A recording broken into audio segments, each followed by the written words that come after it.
beribadah pada Tuhan.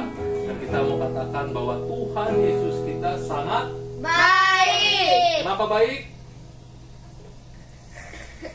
Karena Dia sudah menyertai kita di sepanjang hidup kita. Amin. Kalau kita boleh ada di bulan yang baru, minggu pertama, kita percaya ini semuanya karena penyertaan Tuhan. Oleh sebab itu kita memberikan yang terbaik bagi Tuhan kita melalui pujian-pujian kita pada saat pagi hari ini. Yuk, kita lipat tangan, tutup mata kita terlebih dahulu berdoa, meminta pimpinan Roh Tuhan dalam ibadah Kita. Mari kita berdoa. Bapa kami sembah dalam Tuhan Yesus Kristus, kami bersyukur, terima kasih buat segala kebaikan Tuhan dalam kehidupan kami anak-anak-Mu Agape Kids. Kami percaya Tuhan kalau kami boleh ada sebagaimana kami ada dan kami boleh kembali beribadah kepadamu, ini semuanya karena kebaikan-Mu Tuhan. Pimpin ibadah kami pada saat pagi hari ini dari awal pertengahan sampai akhirnya Tuhan, sehingga apa yang kami lakukan semuanya boleh menyenangkan hati-Mu.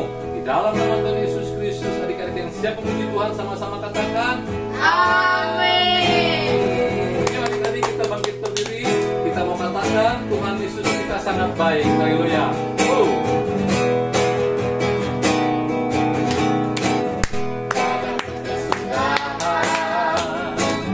Kasih setiamu Tuhan, selalu baru rahmat-Mu bagiku. Hari berganti hari, tetap kulihat kasih-Mu, tak pernah berakhir di hidupku. Katakan Tuhan Yesus baik. Tuhan Yesus baik. Angkat jempolnya. Untuk selama-lamanya. Untuk selama-lamanya. Tuhan Yesus baik. Tuhan Yesus baik. Tuhan Yesus baik. Sungguh amat baik. Untuk selama-lamanya. Tuhan Yesus baik. Dari awal ya. Ada berkesudahan. Ada berkesudahan. Kasih Setiamu Tuhan. selalu baru. Selalu baru rahmat-Mu bagiku. Hari berganti hari. Hari berganti hari, Tetap kulihat kasih-Mu, tak pernah berakhir di hidupku. angkat jempolnya. Tuhan Yesus baik, sungguh amat baik. Untuk selama-lamanya, Tuhan Yesus baik. Tuhan Yesus baik. Tuhan Yesus baik, sungguh amat baik. Untuk selama-lamanya, Tuhan Yesus baik. Sekali lagi Tuhan Yesus baik. Tuhan Yesus baik, sungguh amat baik. Untuk selama-lamanya, Tuhan Yesus baik. Selama-lamanya. Selama-lamanya, Tuhan Yesus baik. Selama-lamanya. selama-lamanya, Tuhan Yesus baik. Dia sungguh baik dalam setiap kehidupan kita sehingga kita bisa bersuka cita. Ayo kita mau katakan, oh sukacitaku.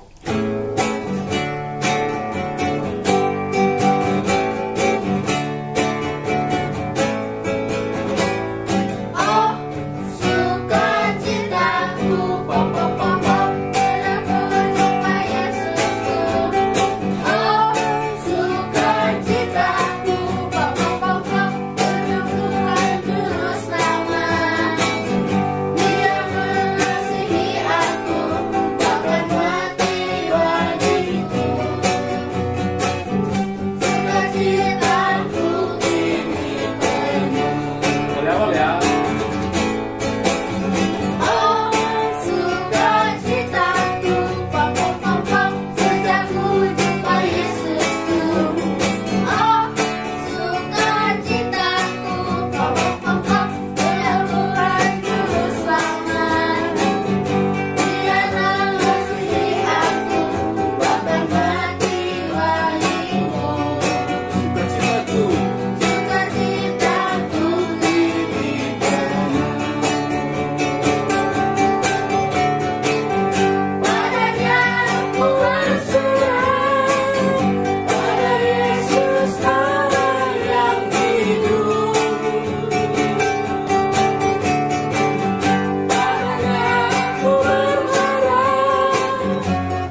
hadirat Tuhan, kita boleh mengalami sukacita penuh. Haleluya. Silakan duduk adik-adik, kita mau siapkan hati kita untuk mendengarkan firman Tuhan. Kita mau katakan sama-sama firman Tuhan kudengar.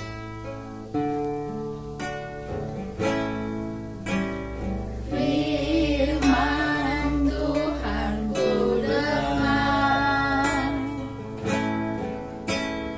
ku tanam di hatiku, Kami mau bertumbuh Tuhan. ku ingin bertumbuh subur dan berbuah lebat. Yesus, tolonglah aku. Firman Tuhan ku dengar, ku tanam di hatiku, Kami mau bertumbuh. ku ingin bertumbuh subur dan berbuah lebat. Yesus, tolonglah aku. Ku ingin bertumbuh. Ku ingin bertumbuh subur dan berbuah lebat. Yesus, tolonglah aku. Yesus, tolonglah aku. Yesus, tolonglah aku.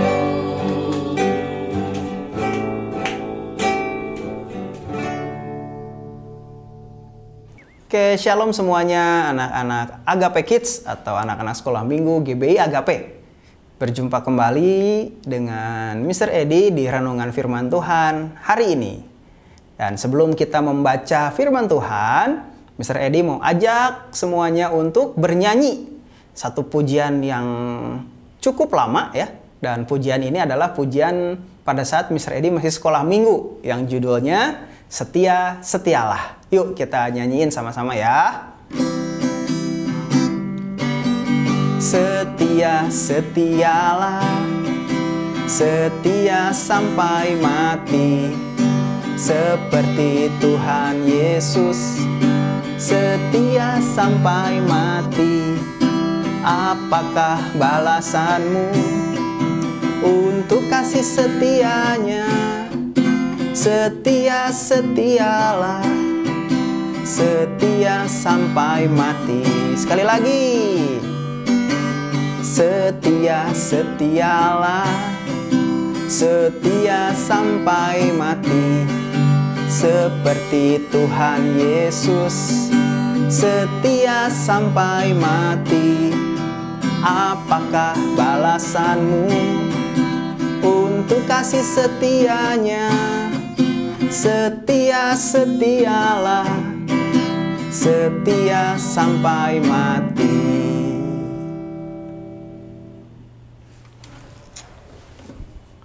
Nih, kita tinggalkan. Oh. Kagak, berdiri aja, gini aja.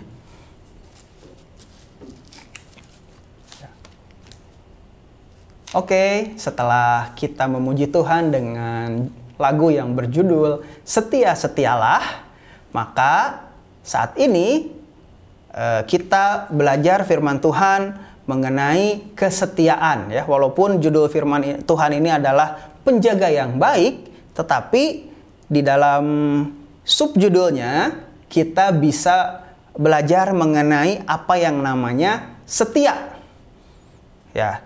Firman Tuhan kali ini kita baca di dalam kitab Rut. Ya, kitab Rut kemungkinan ini adalah kitab yang jarang kita baca ya. Jadi adik-adik semuanya harus tahu kitab Rut itu ada di mana ya. Kitab Rut ada di dalam Perjanjian Lama, setelah kitab Hakim-Hakim dan sebelum kitab 1 Samuel. Ayo coba semuanya buka Alkitabnya. Di kitab Rut pasal yang pertama kita baca ayat yang ke-16 sampai ayat yang ke-17. Ya, kitab Rut pasal yang pertama ayat yang ke-16 sampai ayat yang ke-17. Kalau sudah dapat, yuk kita baca ya firman Tuhannya. Rut pasal pertama ayat 16 dan 17. Tetapi kata Rut, janganlah desak aku meninggalkan engkau dan pulang dengan tidak mengikuti engkau. Sebab kemana engkau pergi, ke situ jugalah aku pergi. Dan di mana engkau bermalam, di situ jugalah aku bermalam. Bangsamulah bangsaku dan Allahmulah Allahku. Di mana engkau mati, aku pun di sana. Dan di sanalah aku dikuburkan. Beginilah kiranya Tuhan menghukum aku, bahkan lebih lagi daripada itu, jikalau sesuatu apapun memisahkan aku dari engkau, selain daripada maut. Ya, itulah pembacaan firman Tuhannya ya.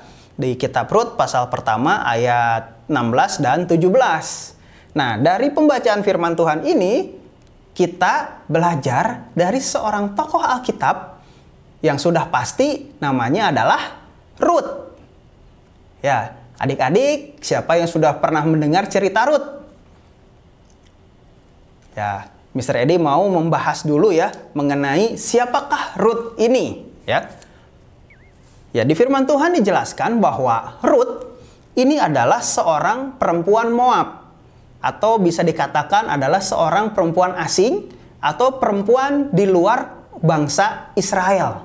Ya, Rut ini berasal dari sebuah negara yang bernama Moab, sehingga disebut dengan bangsa Moab. Dan kalau misalnya kita bisa lihat sejarahnya, orang Moab dan orang Israel itu kadang akur, kadang enggak ya. Kadang-kadang suka berantem atau suka ribut gitu, dan kadang-kadang juga suka akur, tetapi kebanyakan berantemnya gitu ya. Tetapi kenapa Tuhan bisa memilih Rut ini sebagai seseorang yang luar biasa gitu? Kan kita bisa simak ceritanya di sini. Ya, Rut tadi dikatakan adalah seorang perempuan dari bangsa Moab. Dan pada saat itu ada seorang keluarga ya yang berpindah dari Israel ke Moab.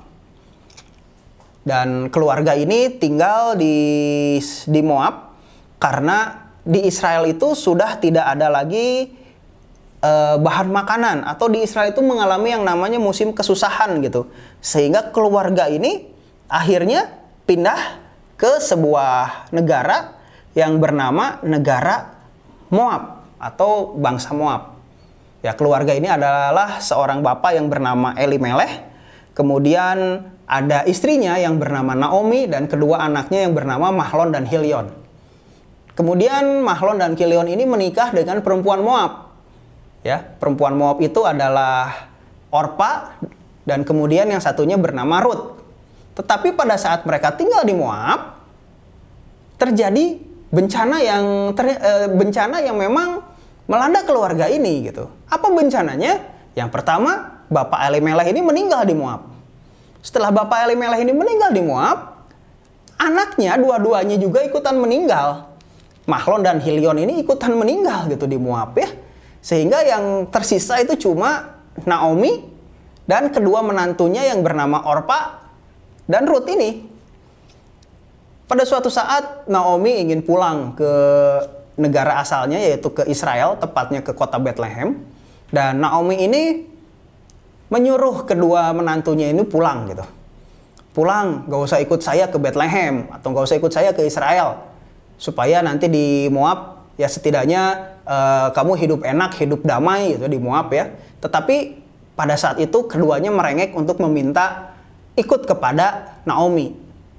Dan akhirnya mereka berjalan pulang ke Bethlehem, dan pada saat di tengah jalan Naomi juga menawarkan kembali untuk yang kedua kalinya supaya kedua menantunya ini akhirnya pulang ke Moab gitu. Tapi apa yang terjadi?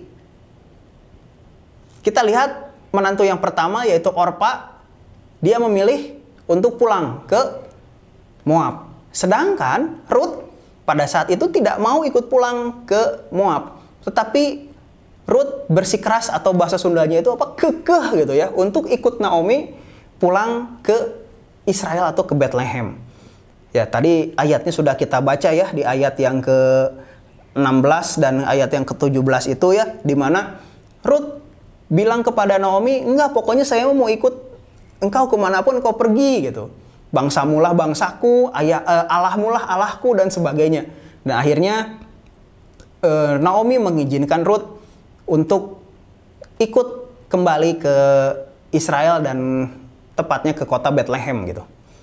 Dan sesudah itu mereka tinggal di Bethlehem, dan akhirnya singkat cerita Ruth mendapatkan seorang jodoh kembali ya, yang bernama Boas, dan Ruth menikah dengan Boas, dan keturunan dari Ruth ini akhirnya bisa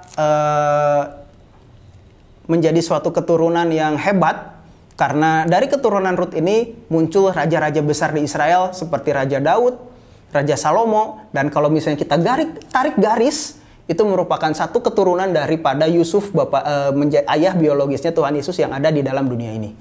Ya, itulah cerita singkat dari seseorang yang bernama Ruth. Ya, dari cerita singkat Ruth ini kita bisa lihat atau kita bisa pelajari mengenai arti yang namanya kesetiaan. Ya, atau arti yang namanya setia. Ya, mengapa sih Ruth ini bisa kekeh gitu untuk ikut Naomi? Karena Ruth mengetahui bahwa Allah Israel itu adalah Allah yang benar.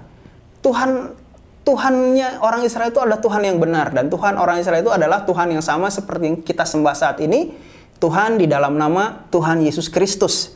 Sehingga pada saat itu Ruth bilang bahwa pokoknya Allahmu adalah Allahku gitu. Dan dia setia untuk tetap mengikuti Allah Israel.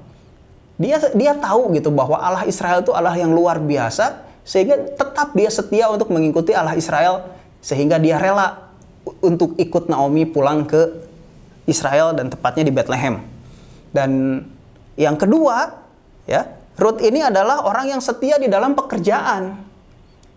Ya, setia di dalam pekerjaan. Pekerjaan ini cuma memungut yang namanya jelai gandum yang bertebaran gitu di sana, dan dia setia gitu ya. Dia bahasa Sundanya itu leukeun gitu ya, untuk memunguti yang namanya tiap jelai-jelai gandum yang ada di sana.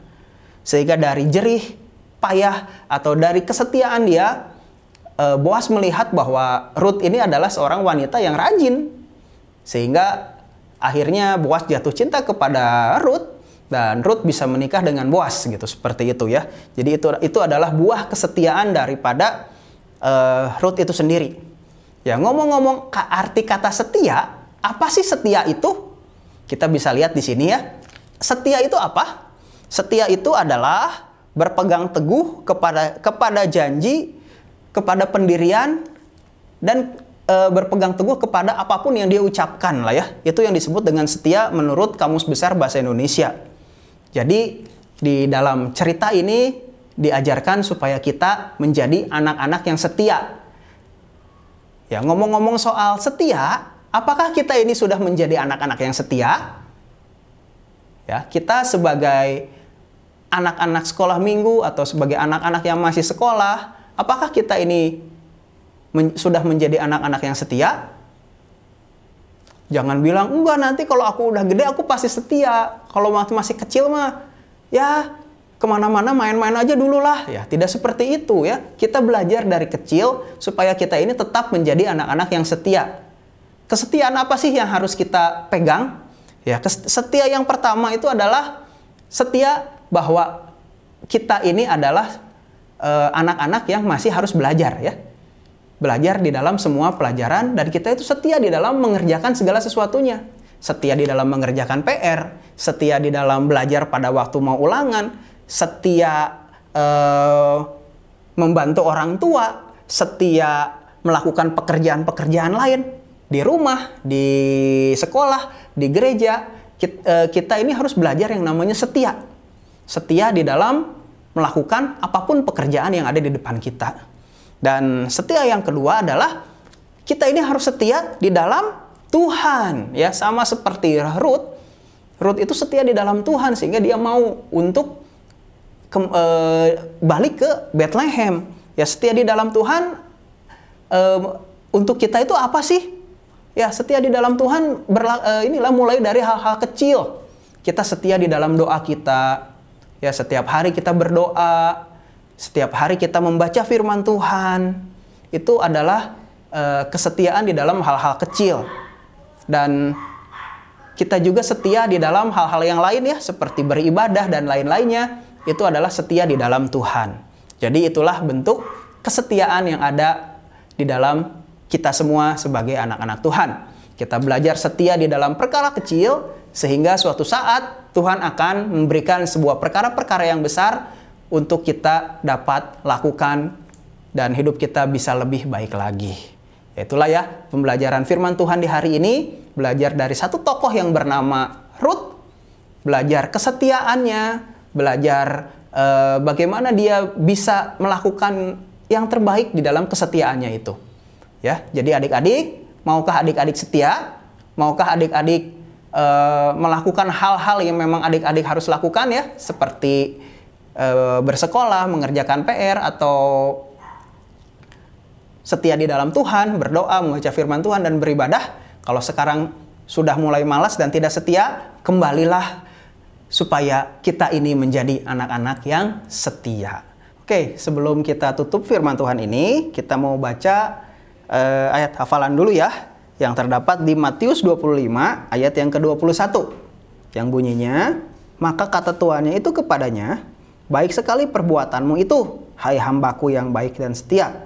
Engkau telah setia dalam perkara kecil, aku akan memberikan kepadamu tanggung jawab dalam perkara yang besar.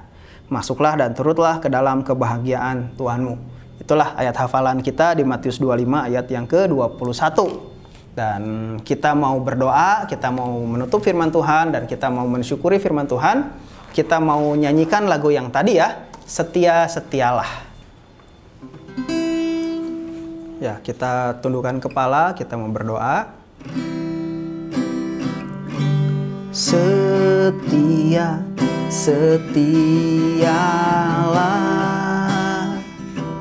setia sampai mati, seperti Tuhan Yesus, setia sampai mati. Apakah balasanmu untuk kasih setianya? Setia, setialah, setia sampai mati. Sekali lagi, setia, setialah, setia sampai mati, seperti Tuhan Yesus, setia sampai mati. Apakah balasanmu untuk kasih setianya?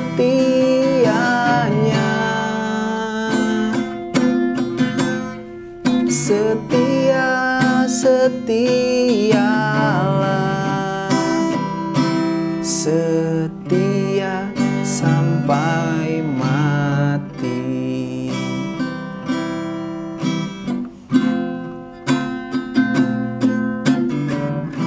Terima kasih Tuhan Yesus. Terima kasih untuk kesetiaan-Mu buat hidup kami semua. Kalau Tuhan Yesus setia kepada kami,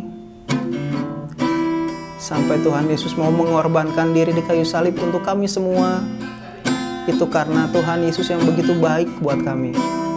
Dan biarlah saat ini kami boleh belajar untuk kami tetap setia, untuk kami dapat setia di dalam perkara-perkara yang kecil, dan kami selalu taat akan apa yang Tuhan perintahkan buat kami semua. Pimpin hidup kami Tuhan, pimpin semuanya, dan kami serahkan roh, tubuh, jiwa kami ke dalam tangan-Mu. Haleluya, amin. Oke, terima kasih semuanya. Tuhan Yesus memberkati. Dadah.